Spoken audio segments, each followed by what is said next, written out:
Dead Rising is back. Yep, a solid 8 years on from 2016's Dead Rising 4, Capcom returns to its wacky zombie slaying series with what's now a second redo of the Xbox 360 original. Perfect. Dead Rising Deluxe Remaster is certainly a more comprehensive overhaul than the game's Xbox One release, with vastly improved visuals, steadier frame rates, fresh character models, and new control options in this 2024 version of the title. However, one of Capcom's now famous remakes this is not, which leaves us with mixed feelings on Dead Rising's third Xbox outing. You look at me and laugh! Now, before we fully kick off this review, I just wanted to mention that this was written by Ben Carey for PureXbox.com and adapted by me. Yep, this game is still very weird. Hey, this is no time to ogle pretty girls, son.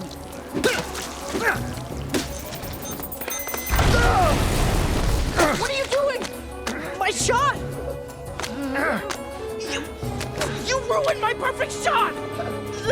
Firstly, we'd expect most of you interested in this one to be OG Dead Rising fans, but 2006 is quite a way away nowadays. So, here's the basic premise. You are photojournalist Frank West, and you're investigating a huge disturbance at a US shopping mall. Over the next 10 real-time hours or so, you'll be exploring the Willamette shopping center, slaying zombies and taking out baddies along the way in this semi-open world third-person action game. There's machine guns, katanas, silly cutscenes, and cheesy one-liners. This is a zombie B-movie in video game form. Clean up! Register 6! Now then, let's talk about the actual remastering going on here. Dead Rising Deluxe Remaster is running at 60 FPS on Xbox Series X, and there's not a quality mode in sight. You're getting a full-fat remastered experience at 60 FPS, which we like to see, even if the frame rate does waver every now and then. It is all pretty solid in the performance department though, and that alone makes for a much bigger blast of a time as you wander the Willamette shopping mall in search of zombies to slash, blast, and run the heck over. Visually, things aren't quite as transformative as the bump in frame rate for Capcom's Xbox 360 original, but still, it's quite a big jump if you compare the two side by side. The game's character models are much less jarring now, particularly in cutscenes, and the environments both within the mall itself and the surrounding grounds are much more colourful and lifelike. All in all, Dead Rising Deluxe Remaster really does pop quite nicely, but this is certainly a remaster and not a remake, so expect certain elements to still have a bit of 360 edge to them. Listen to me, jerk. An area that has seen an improvement from the 360 days is how the game controls. For this new remaster, Capcom has added a modern control scheme. The original is still there for those who want to use it, alongside a new feature where you can now aim and shoot at the same time. The latter can be a bit of a lifesaver, especially towards the end of the game where range combat becomes a necessity. And overall, we were quite happy for these quality of life changes. They just make Dead Rising feel a bit more modern to play on the Xbox Series X and S.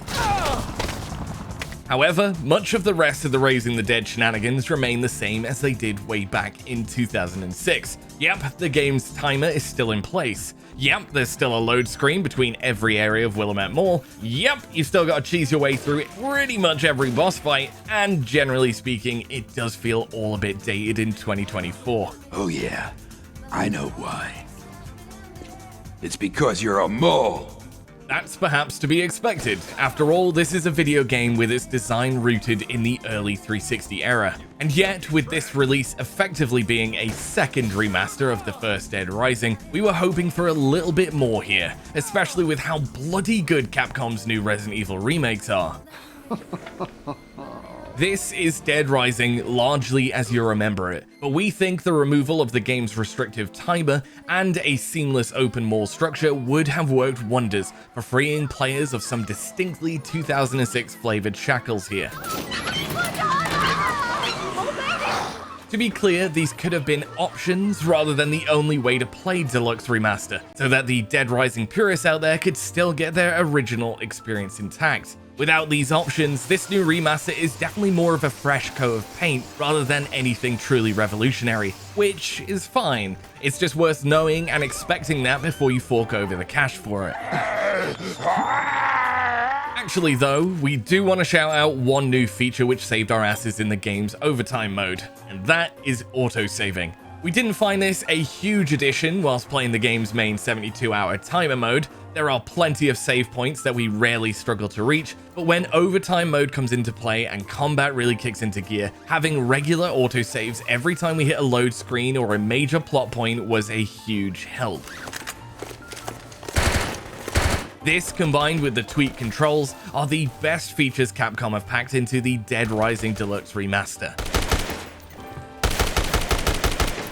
Dead Rising Deluxe Remaster pretty much does what it says on the tin, but we were hoping for a little bit more from the game's deluxe moniker. The new visuals and performance improvements are nice, and the game's fresh control schemes and autosave options make this the best way to play Dead Rising in the modern era. However, the game's ever-controversial timer feels even more restrictive in 2024, and we feel like other dated elements such as the constant load screens could have also been brushed up for this new re-release. If you're looking for an excuse to replay the original Dead Rising, this is it. But if you were hoping for a big modernization of this Xbox 360 era Zombie Slayer, Deluxe Remaster falls short of delivering on that.